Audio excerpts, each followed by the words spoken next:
Sa upuan. Yan o. Magduko-duko, mantadiniging, uy. O, mulusot ra ko na to. Ayan o, daming upo o. Nasa farm ako ng upuan. Oo, musuot ako diha. Naaran ko ang daghanaw. Hindi na ako makadaan. O, diha ko maagir ako. Aray ko. Aray ko. O, diba? Aw, diri, murag makatulid tadan.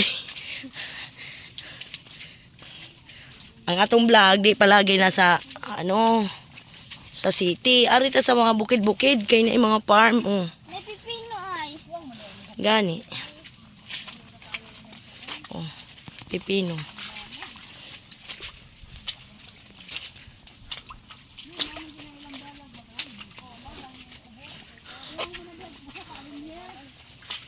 Wala ni nila babagi og kawayan ay. Wa, no, dapat gibabaga nila kawajan, no. Kawayan. Para di mo baba ba.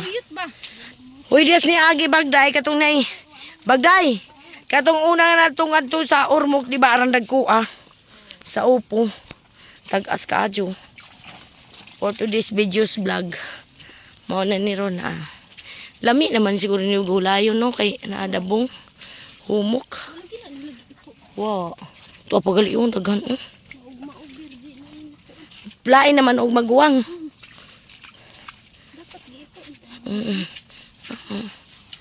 Unsa way mong gibuhat diha ang bata ka nang uha magkag upo.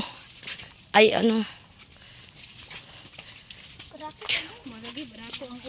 barato no. Barato ra gihapon na bisa dito sa Manila. Barato. Ang batong kay ni 30 ang kilo na.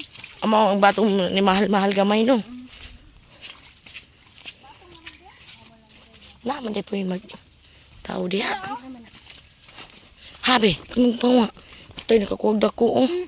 Bagday di na pwede ako di aurang i-vlog. Hoy bato. Asa naman ta bagday mura man gibalik ta. Ag sinulan na wa man.